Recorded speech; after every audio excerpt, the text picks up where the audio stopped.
కర్కాటకం వారికి గనక చూసుకున్నట్లయితే రాశిలోనే శుక్ర గురువుల యొక్క సంచారం జరుగుతుంది. మరియు 2వ భావంలో కేతు ఉంటూ సూర్య భగవానుడు మీకు లాభస్థానం నుంచి వ్యయభావంలోకి వస్తున్నాడు.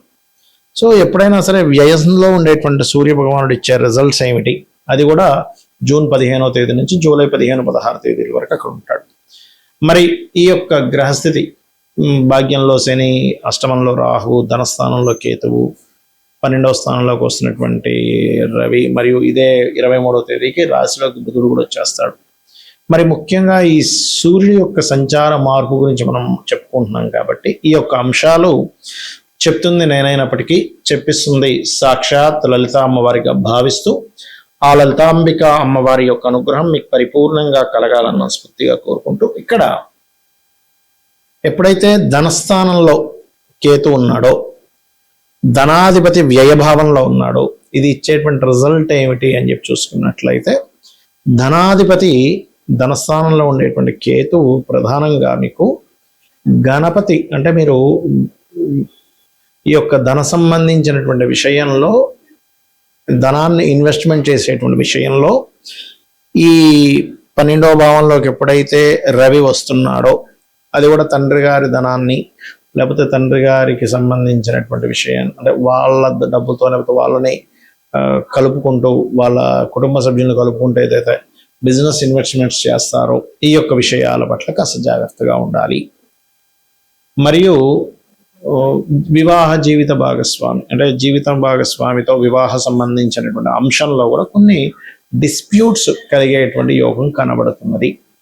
ఇక మీరు నిత్యము చేయవలసినటువంటి దేవత ఆరాధన ఏమిటి అని చెప్పి చూసుకున్నట్లయితే, ప్రధానంగా ఇక్కడ మీరు ఒకటే గుర్తుపెట్టుకోండి, ఈ జాతక చక్రంలో ఎప్పుడూ కూడా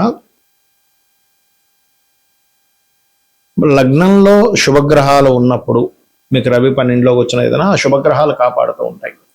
ఇందులో ప్రధానంగా మీకు ఎప్పుడైతే గురు శుక్ర బుధులు ముగ్గురు కూడా కలుస్తున్నారో, ఇది వివాహం అవ్వడానికి, బంధువర్గంలో వారిని ఇష్టపడి వివాహం చేసుకోవడానికి, సంతాన అభివృద్ధికి బాగా కలిసి వస్తుంది.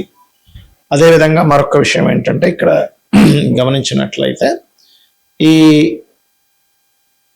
స్థానంలో ఎప్పుడైతే ఈ యొక్క శని భగవానుడు భాగ్యస్థానంలో ఉన్నాడో, ఈ యొక్క అష్టమ స్థానంలో రాహు ఉన్నాడో, ఈ రాహు ఉన్నటువంటి స్థితిగతులు గమనించుకున్నట్లయితే, ఈ అష్టమ రాహు అనేటువంటిది ప్రధానంగా కొంచెం వాహనం మీద వెళ్ళేటప్పుడు కొద్దిగా జాగ్రత్తగా ఉండండి, కాస్త ఇన్వెస్ట్మెంట్స్ చేసేటప్పుడు చూసుకోండి, అన్ని విధాలా మీకు బాగుంటుంది. గ్రహాలు మన జన్మజాతకంలో కూడా ఏదైనా కలయిక ఉంది అనుకోండి, ఉదాహరణకి కలయికని యోగము అంటారు.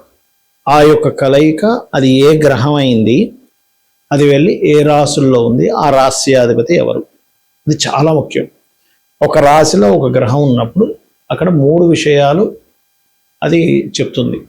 ఒకటి, రాశిలో ఉన్న గ్రహంతో రాశ్యాధిపతి ఆ రాశికి ఎవరైతే అధిపతి ఉంటారో ఆ యొక్క గ్రహంతో కలిసినట్టు ఒక రాశిలో గ్రహం ఉందంటే, అలాగే నక్షత్రం, అది ఏ నక్షత్రంలో ఉంది ఆ గ్రహం, ఇలాగ నక్షత్ర ఫలితము రాశి ఫలితము 2 వస్తాయి.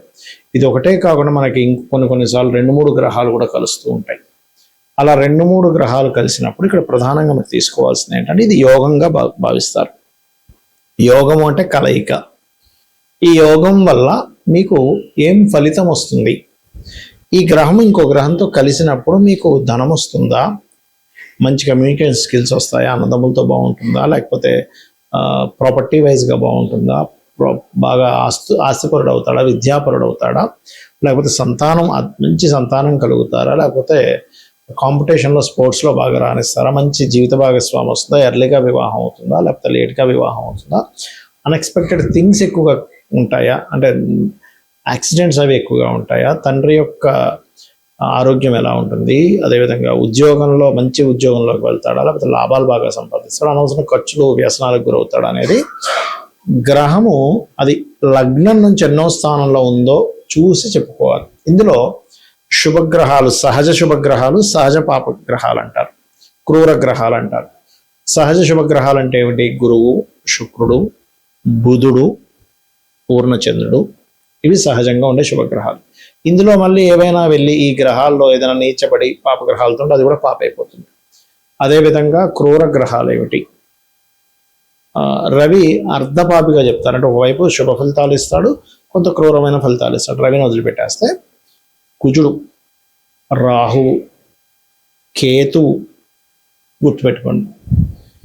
ఇవి కుజ, రాహువు, కేతువు నీచబడినటువంటి గ్రహము ఇట్లా ఉంటాయన్నమాట. ఈ గ్రహాలన్నీ కూడా కాస్త పాప ఫలితాలు ఎక్కువగా ఇస్తూ ఉంటాయి. శని కూడా చెప్పాలంటే, సాటర్న్ కూడా. అయితే ఈ లగ్నానికి శుభుల పాపుల, పాపగ్రహం కూడా శుభుడైతే శుభ ఫలితాన్ని ఇస్తాడు, శుభగ్రహం కూడా పాపగ్రహాలతో పాప ఫలితం ఇస్తాడు. ఈ యొక్క కీన్ అబ్జర్వేషన్లో మీరు ఒక నిర్ణయం తీసుకోవాలనుకోండి, వివాహం విషయం అనుకోండి, లేకపోతే వ్యాపారం అనుకోండి, లేనట్లయితే ఒక వాహనం తీసుకుందాం అనుకుంటున్నారు, ఒక గృహం తీసుకుందాం అనుకుంటున్నారు. ఈ గ్రహాల కలయిక యోగంలో మీకు నడిచేటువంటి మహాదశ, అంతర్దశ గుర్తుపెట్టుకోండి. మహాదశ లేదా అంతర్దశలు ఏం నడుస్తున్నాయి, ఈ గ్రహాలు ఎటువంటి ఫలితాలను ఇస్తున్నాయి అనేటువంటి విషయాన్ని క్రోడీకరించుకొని దాన్ని బట్టి డెసిషన్ తీసుకొని ఒక అనాలిసిస్ చెప్పేదే ఆస్ట్రాలజీ. అంతేగాని ఏదో చిన్న చిన్న విషయాలు పట్టుకొని ఏనాడు నడుస్తున్నాడు అందుకే ఇలా ఉంది, కాలసర్ప యోగం ఉందండి, అసలు కాలసర్ప యోగాన్ని జన్మజాతకానికి అప్లైయే చేయొద్దు. కాలానికి సంబంధించిన అప్లై చేసుకోవాలి. కాలంలో ఎలాంటివి జరుగుతాయి. ఎందుకంటే నేను చాలాసార్లు చెప్పాను, 170 మంది దేశ నాయకుల జాతకాల్లో కాలసర్ప యోగం ఉంది, మెగాస్టార్ చిరంజీవి ఉందని చెప్పాను. కాబట్టి ఇవి కాదు. జనరల్ సర్పదోషం వేరు, అంటే రాహుతో కలిసి ఉన్న గ్రహాలు, లేకపోతే కుజుడు రాహు వెళ్ళి కుజరాశుల్లో కానీ, రవి రాశుల్లో కానీ, లేకపోతే చంద్రరాశుల్లో కానీ ఉండేటువంటి ఫలితాలు, లేదా ఆ గ్రహాలతో ఉండేటువంటి రిజల్ట్స్ వేరు, గుర్తుపెట్టుకోండి. కాబట్టి ఎప్పుడూ కూడా మీరు ఫలానా ప్లానెట్ అలా ఉంది అనగమ్మో ఇదేదో యోగం, ఇదేదో అయిపోతుందని భయపడకండి. ఒకటే బాగా గుర్తుపెట్టుకోండి, మీ యొక్క జాతక చక్రంలో ఉండే గ్రహస్థితి ఎలాగున్నా మీ పూర్వజన్మలో చేసినటువంటి మంచి కర్మల వల్ల మంచి కాంబినేషన్ వస్తుంది. మనకు తెలుసో తెలియకో చేసినటువంటి కొన్ని బ్యాడ్ కర్మల వల్ల బ్యాడ్ కాంబినేషన్స్ ఏర్పడుతుంటాయి, దానివల్ల ఇబ్బంది పడుతూ ఉంటారు. అటువంటి సందర్భాలలో మీకు మంచి ఫలితాలు రావాలంటే ఒకటే మార్గం, లలిత అమ్మవారి యొక్క ఆరాధన లేదా మీ ఇష్టదైవ ఆరాధన, నిత్యము దేవతారాధన చేయడం చేస్తూ ఉండండి. మరియు అదేవిధంగా ఇక్కడ మరొక విషయం ఏంటంటే, నిత్య దేవతారాధన నిత్యము ప్రతి సంవత్సరానికి 6 నెలలకు ఒకసారైనా క్షేత్ర దర్శనం చేసుకోవడము, మీ ఇంటికి దగ్గరలో ఉండేటువంటి ఆలయానికి నిత్యము వెళ్ళి రావడం, ఆ వైబ్రేషన్స్ మీకు ఉండేటువంటి ఏదైతే నెగటివ్స్ ఉంటాయో ఆ నెగటివ్స్ అనేవి కంప్లీట్గా పోతాయి, గుర్తుపెట్టుకోండి. ఇలా కనుక మీరు చేసినట్లయితే ఖచ్చితంగా బాగుంటుంది.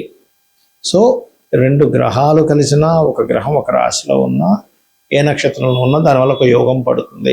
దీన్ని బట్టి మీ డెసిషన్స్ తీసుకుంటుండాలి. మీ జీవితంలో ఎలా ఉండబోతుంది, ఇప్పుడు ఫలానా నక్షత్రంలో పుట్టాము, సహజంగా ఒక జాతకం చూసినప్పుడు చిన్నప్పుడు చూసేది ఏంటి, బాలారిష్టాలు ఏమైనా ఉన్నాయా, లేకపోతే దశలు బాగాలేవా, అనారోగ్య సమస్యలు ఏమైనా వచ్చే ఉన్నాయని చూస్తాం.